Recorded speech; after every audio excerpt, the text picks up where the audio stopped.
Hello aspirants, welcome to AKS IAS academy. నిన్నటి క్లాస్ని మనం continue చేద్దాం మిగతా క్వశ్చన్స్తో. సో మీకు ఆల్రెడీ చెప్పాను నేను, before you go to the examination and try to keep yourself calm, do not panic, do not commit silly mistakes. అలాగే ప్రతి క్వశ్చన్ని కూడా ఎలిమినేషన్ మెథడాలజీలో మాత్రమే ఆన్సర్ చేసేటటువంటి ప్రయత్నం చేయండి. సో కాబట్టి ఈ క్వశ్చన్లో కూడా మనం అదే ప్రయత్నం చేద్దాం and we try to solve it in the same way. Consider the following statements about India's approach in dealing with 1991 crisis. 1991 సంక్షోభానికి సంబంధించి క్రింది వాటిలో చూడండి. ఎలాగ క్వశ్చన్స్ ఇంగ్లీష్లోనే ఇస్తాడు కాబట్టి నేను ఇంగ్లీష్లోనే ప్రొసీడ్ అవుతాను. India approached the international bank for reconstruction and development, popularly known as IMF. ఇది చాలా బేసిక్ క్వశ్చన్ అండి. International bank for reconstruction and development which is nothing but IBRD. IBRD is popularly known as world bank but not IMF. ఐఎంఎఫ్కి ఒక్క పేరే ఉంది, అది IMF. So ఈ particular statement wrong. India came up with new economic policies which are based on the conditionalities of international institutions. IMF, world bank ఇచ్చినటువంటి కండిషనాలిటీస్ని ఆధారంగా చేసుకొని structural adjustment policy 1991 or LPG reforms అనేటటువంటి వాటిని మనం తీసుకొచ్చాం. A very reasonable statements in this context. కాబట్టి ఇది కరెక్ట్ వేసుకుందాం.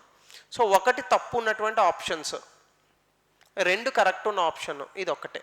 So in that case answer B అవ్వాలి, బి. సో మీరు ఇంతే ఫ్లోలో ఆలోచించాలి క్వశ్చన్స్.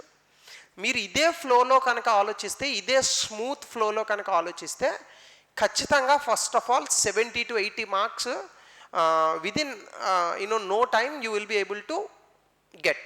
అంటే హాఫ్ టైంలోనే మీరు ఆ మార్క్ని రీచ్ అయిపోతారు. And then the rest of the questions you will anyway perform, కాబట్టి మీకు కంఫర్టబుల్ స్కోర్ వచ్చేటటువంటి అవకాశం ఉంటుంది. ఎగ్జామినేషన్లో ఎప్పుడు కూడా కట్ ఆఫ్ కన్నా ఒక 20 మార్కుల నుంచి 15 మార్కులు ఎక్కువ ఉంటే మీకు వచ్చే అడ్వాంటేజ్ ఏంటంటే మీరు మెయిన్స్కి ప్రిపేర్ అవ్వడానికి స్కోప్ ఉంటుంది. సో కాబట్టి try to do that instead of limiting your self to the mark, the magic mark, near to the magic mark అనేది ఉండకుండా అలా ట్రై చేయండి.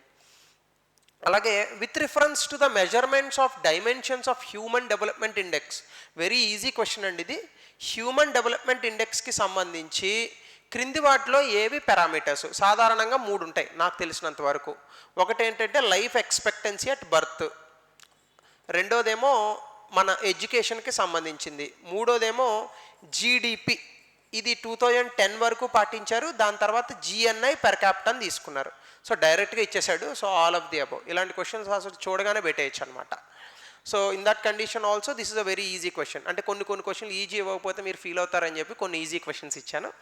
So rest of the questions we will see. అయితే మీరు గుర్తుపెట్టుకోవాల్సినటువంటి విషయం ఏంటంటే ఈ మధ్య కాలంలో వచ్చినటువంటి 2022 రిపోర్ట్కి సంబంధించి out of 191 countries India's rank 132. బాగా గుర్తుపెట్టుకోండి, 132. సో ఇది గుర్తుండాలి మీకు. సో నాన్ ప్లాన్ ఎక్స్పెండిచర్, యాక్చువల్గా చెప్పాలంటే 2017 తర్వాత మనకి plan and non plan expenditure అనేటటువంటి క్లాసిఫికేషన్ లేదు. సాధారణంగా మనకి ప్లాన్ ఎక్స్పెండిచర్ అంటే ఏంటంటే 5 year ప్లాన్స్ కింద ఖర్చు పెట్టేటటువంటి డబ్బుల్ని ప్లాన్ ఎక్స్పెండిచర్ అంటారు. There is no plan expenditure and non plan expenditure నా. ఎందుకంటే 2014లో మనం ప్లానింగ్ కమిషన్ అనేదాన్ని తీసేసాం. 2017 నుంచి plan and non plan expenditure అనేదాన్ని కూడా మనం తీసేసాం. సో కాబట్టి ప్లాన్ అండ్ నాన్ ప్లాన్ లేదు. కానీ వీడు క్వశ్చన్ పాత సబ్జెక్ట్ని దృష్టిలో ఉంచుకొని అడిగాడు. ఒకవేళ అప్పుడే కనుక ఉంటే ఆ ప్లాన్ అండ్ నాన్ ప్లాన్ ఎక్స్పెండిచర్లో క్రింది వాటిలో ఏది ఉండదని అడిగాడు. ప్లాన్ ఎక్స్పెండిచర్ అంటే 5 year ప్లాన్స్లో పెట్టేది. గవర్నమెంట్ ఇచ్చే సబ్సిడీస్ 5 year ప్లాన్స్లో ఎందుకు పెడతారు? సో కాబట్టి నాన్ ప్లాన్ ఎక్స్పెండిచర్ అనేది ఇందులో ఉంటుంది. అలాగే ప్రభుత్వం కట్టేటటువంటి వడ్డీలు, ప్రభుత్వం గతంలో కొన్ని లోన్స్ తీసుకొచ్చి ఉంటుంది. For those loans now the government is committed to pay the interest payments, ఇది నాన్ ప్లాన్ ఎక్స్పెండిచర్లోకే వస్తుంది. సెంట్రల్ అసిస్టెన్స్ టు స్టేట్స్, అసలు దీన్ని ఉపయోగించుకునే ప్లానింగ్ కమిషన్ స్టేట్స్ చాలా వాటిని కంట్రోల్ చేసేదన్నమాట. It is also one of the reasons why the planning commission has been removed according to the critics.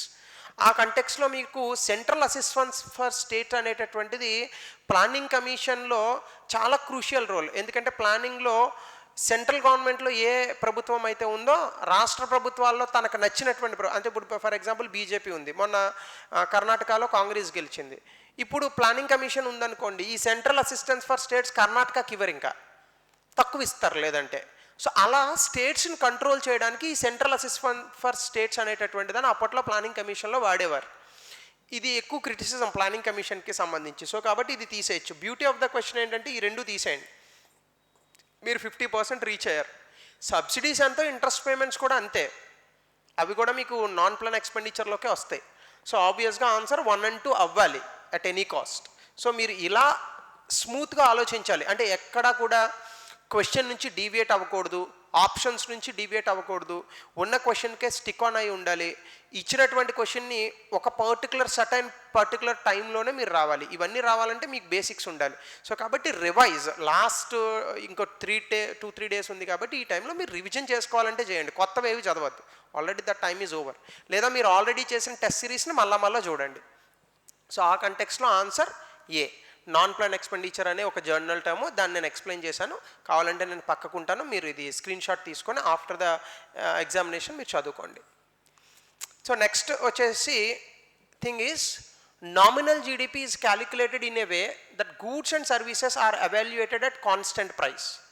Real GDP is simply the value of GDP at the current prevailing price. Which of the following statements are correct? సాధారణంగా మనకి nominal జీడిపికి real జీడిపికి ఉన్న difference ఏంటంటే nominal GDP ఎప్పుడు ఎక్కువ ఉంటుంది, real GDP ఎప్పుడు తక్కువ ఉంటుంది. రియల్ జీడిపి అనేది ఎప్పుడు కూడా కాన్స్టెంట్ ప్రైసెస్ దగ్గర లెక్క పెడతాము, నామినల్ జీడిపిని ఎప్పుడు కూడా కరెంట్ ప్రివేలింగ్ ప్రైసెస్ దగ్గర లెక్క పెడతాం. సో నామినల్ అంటే కరెంట్ అనేది ఉండాలి. So nominal is calculated at constant అన్నాడు, ఇది తప్పు. ఎందుకంటే నామినల్ కరెంట్ దగ్గర ఉండాలి, రియల్ కాన్స్టెంట్ దగ్గర ఉండాలి. అంటే ఒకదానికి ఒకటి ఇచ్చాడు.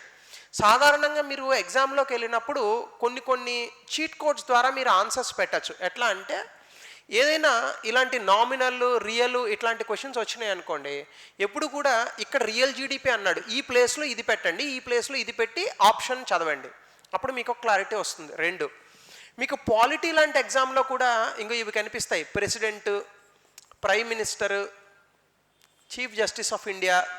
ఇవి వచ్చినప్పుడు ప్రెసిడెంట్ ప్లేస్లో పిఎంని పెట్టి ఆప్షన్ చదవండి, పిఎం ప్లేస్లో ప్రెసిడెంట్ని పెట్టి ఆప్షన్ చదవండి, ప్రెసిడెంట్ ప్లేస్లో సీజేఐని పెట్టి ఆప్షన్ చదవండి, సీజేఐ ప్లేస్లో ప్రెసిడెంట్ని పెట్టి ఆప్షన్ చదవండి, చీఫ్ మినిస్టర్ ప్లేస్లో గవర్నర్ని పెట్టి ఆప్షన్ చదవండి, గవర్నర్ ఇస్తే అందులో చీఫ్ మినిస్టర్ని పెట్టి ఆప్షన్ చదవండి, అలాగే కౌన్సిల్ ఆఫ్ మినిస్టర్స్ ఇచ్చినప్పుడు ఇక్కడ ప్రెసిడెంట్ని పెట్టి ఆప్షన్ చదవండి. ఇట్లా మీరు ఒకదాంతో ఒకటి రీప్లేస్మెంట్తో కనుక చదివితే నిజంగా ఏదైతే రియల్ స్టేట్మెంట్ అది మీకు గుర్తొచ్చేటటువంటి అవకాశం ఉంటుంది. అలా కాకుండా జనరిక్గా స్టేట్మెంట్ని చదువుకుంటూ వెళ్ళిపోయారనుకోండి, sometimes there is more scope that you won't remember such things and there is a high scope that you will forget those things also and there is a more room for confusion.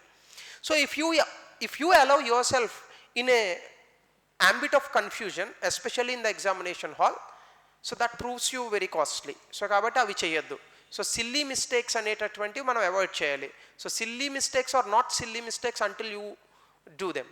So కాబట్టి silly mistakes will become serious mistakes if you commit them. కాబట్టి అట్లాంటివి చేయొద్దు దయచేసి. So కాబట్టి ఇట్లా replace చేయడం నేర్చుకోండి. Statement 1లో ఇచ్చిన దాంతో 2 తోటి ఇట్లా. సో దాని నుంచి మీకు కొంత కన్ఫ్యూజన్ అనేది పోతుంది. యాక్చువల్లీ ఇది దీనికి ఉండాలి, ఇది దీనికి ఉండాలి. కాబట్టి నైదర్ 1 or 2 ఆన్సర్ నాకు తెలిసినంత వరకు. So let's see. Yes, D is the neither 1 nor 2. So దీనికి సంబంధించినటువంటి ఎక్స్ప్లెనేషన్ ఇక్కడ ఉంది, ఇందాక నేను చెప్పిన ఎక్స్ప్లెనేషనే ఉంటుంది. అలాగే consider the following statements regarding the fiscal responsibility and management act. ఈ క్వశ్చన్ చాలాసార్లు ఎగ్జామినేషన్లో ఇచ్చాడండి, మరలా ఈ క్వశ్చన్ ఇచ్చేటటువంటి అవకాశం ఉంటుంది. గుర్తుపెట్టుకోండి, FRBM యాక్ట్ 2003లో మనం తీసుకొచ్చాం. దీని యొక్క మెయిన్ థింగ్ ఏంటంటే మీరు బండ గుర్తు పెట్టేసుకోండి, ఇంకా రెవెన్యూ డెఫిసిట్ని 0 చేయాలి, ఫిస్కల్ డెఫిసిట్ని 3%కి తీసుకురావాలి ఈవెన్చువల్గా, ఒకేసారి కాదు. ఎవ్రీ ఇయర్ 0.5% ఏమో రెవెన్యూ డెఫిసిట్ని తగ్గించాలి, ఫిస్కల్ డెఫిసిట్ని 0.3% తగ్గిస్తూ 2008 కల్లా మనం రెవెన్యూ డెఫిసిట్ని 0, ఫిస్కల్ డెఫిసిట్ని 3% అని అనుకున్నాం. అది సాధించలేకపోయాం because of the crisis and other things. So ఎప్పుడు FRBM యాక్ట్ ఒకటే చెప్తుంది, ఫిస్కల్ రెస్పాన్సిబిలిటీ. ఇందులో భాగంగా ఫిస్కల్ డెఫిసిట్ని 3%కి తీసుకురావాలి, కరెంట్ అకౌంట్ రెవెన్యూ డెఫిసిట్ని 0కి తీసుకురావాలి. సో దాన్ని బట్టి మీరు చూడండి, FRBM యాక్ట్ అంటే ఈ 2 గుర్తు రావాలి మీకు. రెవెన్యూ డెఫిసిట్ 0 ఉండాలా, ఫిస్కల్ డెఫిసిట్ 3% ఉండాలా ఫైనల్గా. So it is an attempt to reduce fiscal and revenue deficit. General statement కరెక్టే. The government goal in budget 2022 was to reduce fiscal deficit to less than 4.5% by 25-26. 2022 అయితే ఇది ఇప్పుడు 2023 స్టేటస్టిక్స్తో కూడా మీకు update కావచ్చు. దీనికి సంబంధించి 2022-23 బడ్జెట్లో గవర్నమెంట్ ఒక టేబుల్ కూడా ఇచ్చింది. దయచేసి దాని ఎగ్జామినేషన్కి వెళ్ళే ముందు చదువుకోండి. ఇన్ దిస్ పర్టికులర్ కంటెక్స్ట్ ఇప్పుడు కోవిడ్ సందర్భంగా మనకి ఫిస్కల్ డెఫిసిట్ 6% వరకు వెళ్ళిపోయింది. దీన్ని తగ్గించడానికి సెంట్రల్ గవర్నమెంట్ తీసుకున్నటువంటి కొన్ని చర్యలు కూడా మనకున్నాయి. As part of those measures in the 2022 budget itself, the government of India in its budget has notified that the fiscal deficit has to be reduced by 4.5% or to 4.5% by the end of 25 and 26. So ఇది statement correct. కొన్నిసార్లు reasonable statements చూసుకోవాలి. అయితే factual information ఇచ్చినప్పుడు reasonable అనేది తెలియదు. So కాబట్టి అట్లాంటి సందర్భంలో మీరు కొంచెం ఎడ్యుకేటెడ్ గెస్ చేయాలి. ఒకవేళ మీరు ఎక్కువ క్వశ్చన్స్ చేసేసి ఉంటే అప్పుడు వదిలేయండి. తక్కువ క్వశ్చన్స్ చేసుంటే రిస్క్ తీసుకోండి. సాధారణంగా మనకి 2 ఆప్షన్స్ మిగిలినప్పుడు, అంటే 1 ఓన్లీ ఆప్షన్ మిగిలింది, బోత్ 1 and 2 మిగిలింది, ఈ 2 ఖచ్చితంగా 100% ఈ 2 తప్పని మీకు తెలుసు. ఇలాంటి సందర్భాలు ఉంటే కనుక, అంటే 50-50 రేషియో ఉంటే కనుక ఏ విధంగానూ ఇంకా మీరు ఏది కరెక్ట్ అని తెలుసుకోలేకపోతున్నారు. అలాంటి సందర్భాల్లో బోత్ 1 and 2 పెట్టండి. మ్యాక్సిమం నెంబర్ ఆఫ్ టైమ్స్లో అలాంటి సందర్భాల్లో బోత్ 1 and 2 రైట్ అవుతుంది. ఇది చూడండి, ప్రతిసారి అవుతుందని నేను చెప్పట్లేదు, మ్యాక్సిమం కండిషన్స్ అని అంటున్నాను. అంటే 60% అనుకోండి, మ్యాక్సిమం కండిషన్స్లో అది రైట్ అయ్యే అవకాశం ఉంటుంది. So please be careful with that. So ఆ కంటెక్స్లో C, that is your answer. So ఒకసారి మీరు చెక్ చేసుకోండి మళ్ళా. So 16th question, which of the following statements is correct in the context of credit creation process? Credit creation అంటే ఏంటండి? ఎక్కువగా మనకి బ్యాంకుల నుంచి డబ్బులు రావాలి, which is nothing but liquidity. So this is nothing but credit creation అని అంటాం. So there is no limit to the credit creation by banks. అంటే బ్యాంక్స్ ఏమన్నా ముద్ర వేస్తాయా? బ్యాంకులు కనుక ముద్ర వేస్తే కరెన్సీని క్రెడిట్ క్రియేషన్కి లిమిట్ ఉండకుండా పోతుంది. దెర్ ఈజ్ నో లిమిట్ అంటే ఎక్స్ట్రీమ్ స్టేట్మెంట్, అది ముందే కొట్టేయచ్చు దీన్ని. డిక్రీజ్ ఇన్ రిజర్వ్ రేషియో, మనకి సిఆర్ఆర్ అని ఉంటుంది, రైట్? క్యాష్ రిజర్వ్ రేషియో అని. సిఆర్ఆర్ ఎస్ఎల్ఆర్ తగ్గితే బ్యాంకుల లిక్విడిటీ పెరుగుతుంది. సిఆర్ఆర్ అంటే తెలుసుగా, బ్యాంకులకు వచ్చే డిపాజిట్లో కొంత పోర్షన్ ఆఫ్ అమౌంట్స్ని పక్కకు పెట్టాలి, దాన్ని సిఆర్ఆర్ అని అంటాం. ఎస్ఎల్ఆర్ కూడా అదే, కాకపోతే అది పెట్టే మోడ్ ఆఫ్ పుట్టింగ్ అసైడ్ అనేది మారుతుంది. ఆ కంటెక్స్లో decrease in reserve ratio will increase credit creation. So CRR తక్కువ ఉంటే బ్యాంకుల దగ్గర లిక్విడిటీ ఎక్కువ ఉంటుంది కాబట్టి మనకు అప్పులు ఎక్కువ ఇస్తాయి. సో ఇన్ ఏ వే ఇది కరెక్ట్. బట్ మిగతా కూడా చూద్దాం. CRR leads to over lending. సిఆర్ఆర్కి ఓవర్ లెండింగ్ ఏమి ఉండదు. సిఆర్ఆర్ తగ్గితే నార్మల్గా లెండింగ్ పెరుగుతుంది, ఓవర్ లెండింగ్ ఏమి ఉండదు. ఓవర్ అనేది కొంచెం ఎక్స్ట్రీమ్ స్టేట్మెంట్, సో కాబట్టి తీసేయండి. Increase in money multiplayer decreases the credit creation. Money multiplayer అంటే 1000 రూపాయలు 2000గా కనిపిస్తాయి. ఇప్పుడు మనం బ్యాంకులో నేను 1000 రూపాయలు వేసాను అనుకోండి, ఈ బ్యాంక్ ఇంకొకటికి ఎవరికో ఈ 1000 రూపాయలు 500 రూపాయలు అప్పిచ్చింది అనుకోండి, ఈ బ్యాంక్ ఏ అనుకోండి వేరే వాడికి డబ్బులు ఇచ్చింది, వాడు పట్టుకెళ్ళి 500 రూపాయలు బి అనే బ్యాంకులో వేసాడు అనుకోండి, 1000 రూపాయలే ఎలా కనిపిస్తుంది మీకు? 1500గా కనిపిస్తుంది. అదే మనీ మల్టిప్లేయర్ ఎఫెక్ట్ అంటే. 1000 రూపాయలు ఉన్న అమౌంట్ 1500గా కనిపిస్తోంది. నేను 1000 రూపాయలు బ్యాంకులో వేసానండి, ఆ బ్యాంక్ ఆ 1000 రూపాయల నుంచి 500 పట్టుకెళ్ళి వీడికి లోన్ ఇచ్చింది, వాడు ఇంకొక బ్యాంకులో వేసుకున్నాడు, అతని బ్యాంక్ స్టేట్మెంట్లో ఈ 500 కనిపిస్తుందిగా. నేను వేసిన అమౌంట్ ఈ 1000 రూపాయలు నా బ్యాంక్ స్టేట్మెంట్లో కనిపిస్తుందిగా. ఈ రెండు చూసుకుంటే మీకు 1000 రూపాయలు 1500గా కనిపిస్తోంది, అంటే 1 రూపీ 1.5 రూపీగా కనిపిస్తోంది. ఇదే మనీ మల్టిప్లేయర్ ఎఫెక్ట్ అని అంటారు. మనీ మల్టిప్లేయర్ ఎఫెక్ట్ పెరిగితే క్రెడిట్ క్రియేషన్ పెరుగునట్టు, తగ్గినట్టు కాదు. సో ఇది కూడా తప్పు. సో ఆన్సర్ ఏమవుతుంది? బి. మీరు ఇంత స్మూత్గా ఆలోచించాలి ఎగ్జామ్లో. So the moment you think in this way very smoothly when comes to the question, and if you are effectively eliminating the options, that is where you will get the maximum marks. So examination అనేది చాలా స్మూత్గా పీస్ఫుల్గా వెళ్ళాలి. మీరు కంగారు పడినా panic అయినా, so don't need to panic, there is no need to panic. ఎందుకంటే it's just an exam, you write it like an exam. So అంతే, సింపుల్. సో కాబట్టి the answer is B. Yes, 100%. సో దానికి సంబంధించిన ఎక్స్ప్లెనేషన్ ఇక్కడ ఉంది, మీరు ఒకసారి మళ్ళీ చదువుకోండి. అలాగే 17, విచ్ ఆఫ్ ద ఫాలోయింగ్, ఇవి చాలా అప్లికేషన్ ఓరియంటెడ్ క్వశ్చన్స్ అండి. సో 17లో కూడా చాలా అప్లికేషన్ ఓరియంటెడ్ ఇచ్చాడు. Which of the following components of national income, ఇక్కడ చూడండి నాట్ అన్నాడు. నాట్ వచ్చినప్పుడు చాలా గిల్లుకోండి కొంచెం, ఎందుకంటే మర్చిపోతాం నాట్ అనేది. Which of the following components of national income or not included in personal income. ఏది పర్సనల్ ఇన్కమ్లోకి రాదు? సింపుల్. కార్పొరేట్ ట్యాక్స్, డెఫినెట్గా కార్పొరేట్ ట్యాక్స్ పర్సనల్ ఇన్కమ్ ఎందుకు అవుతుంది? It is not. So corporate tax personal income అవ్వదు కాబట్టి ఇది ఆన్సర్లో ఉంటుంది, కాబట్టి తప్పు. Net interest payments made by house holds ఎప్పుడన్నా వడ్డీలు కట్టారనుకోండి, అది పర్సనల్ ఇన్కమ్ అవుతుందా?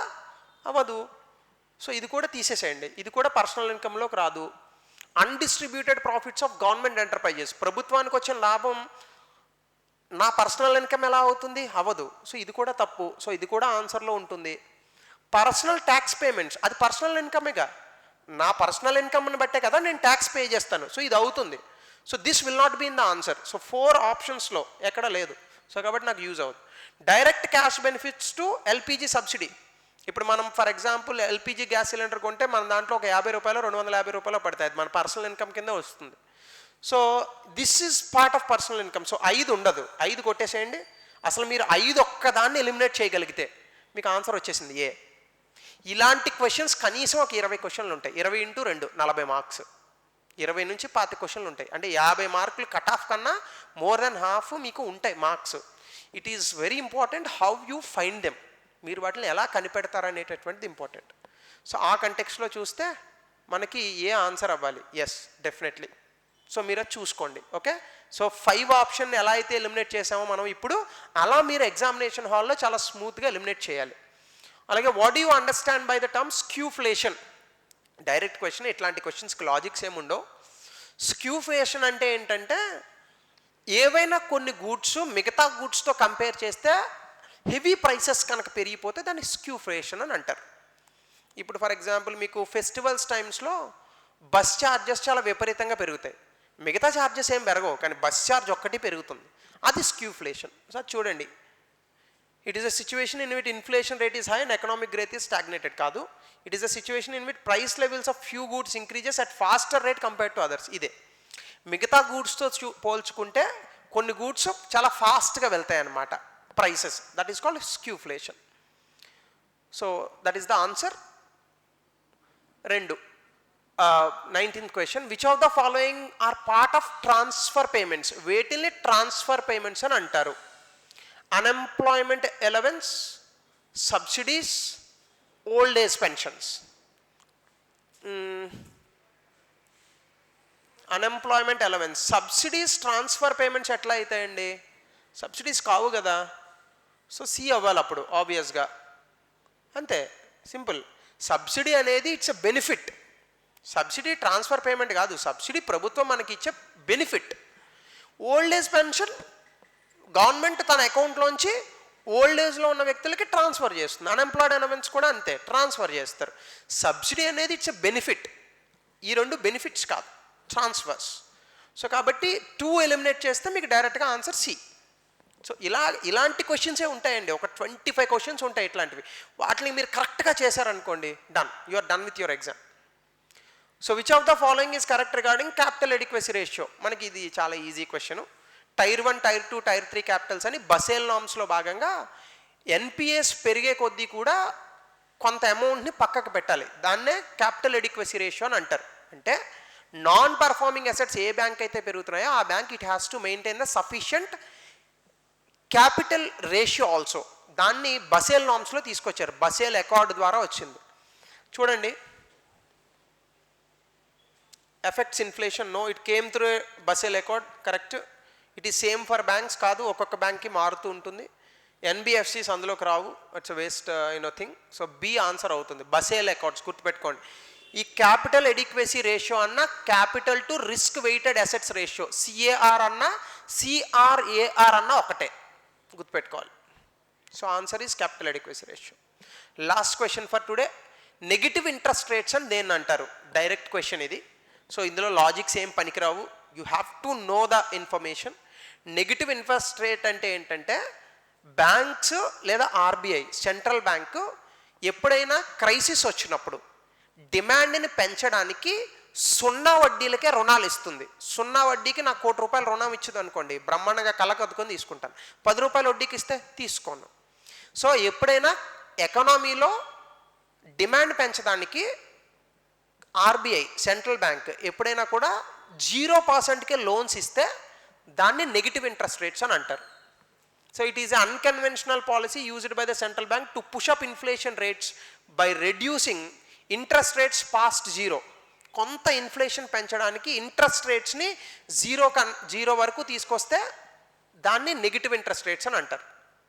Okay, so that is called to push up inflation reducing interest rates pass zero, అంటే జీరోకి దగ్గరగా. సో దాన్ని నెగిటివ్ ఇంట్రెస్ట్ రేట్స్ అని అంటారు. సో ఆన్సర్ ఏ అవుతుంది. So this is the end of today's discussion. So ఇలా మీరు బిట్స్ని ప్రాక్టీస్ చేసి ఉంటే మళ్ళా ఈ 2-3 డేస్ ఇలాగే చేయండి, and then go to the examination and perform well. So all the best for your examination.